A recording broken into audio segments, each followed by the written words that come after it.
Retatrutide, Ozempic, Mounjaro. Let's talk about the difference in these GLP-1s. I'm Dr. Alessia Ronell, double board certified endocrinologist, and I'm going to explain why these medications differ and which one might be best for you.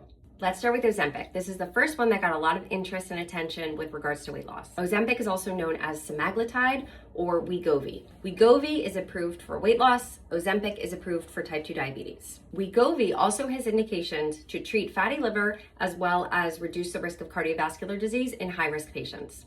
Semaglutide is a GLP-1 receptor agonist. It targets one receptor in the body. This GLP-1 agonist helps to reduce appetite, slow the amount of time it takes your stomach to empty so you feel fuller longer, and it also helps your pancreas with insulin secretion.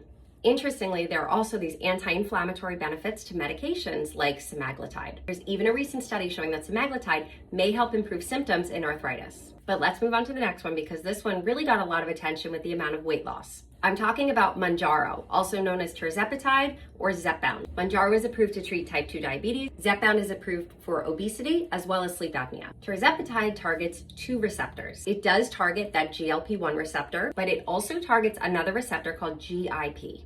GIP enhances insulin sensitivity and improves fat metabolism in a way that we haven't seen from just GLP-1 agonists. That's why in head-to-head trials, tirzepatide tends to give more weight loss than semaglutide. Now, retatrutide.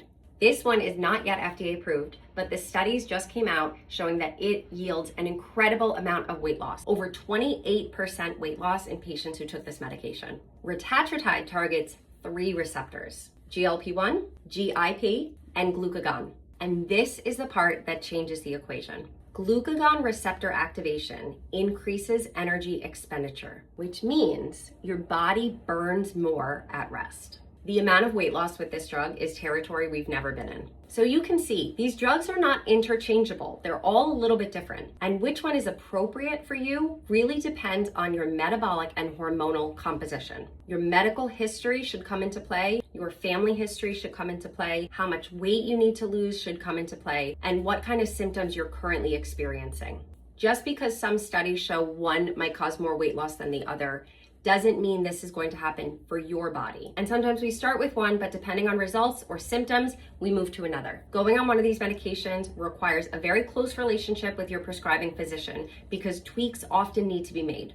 And finding the right one for you is critical. If you want more information on these medications, just comment triple and I'll send you my guide on these 3 different medications. Share this with a friend who might have similar questions and follow for more practical endocrinology health tips.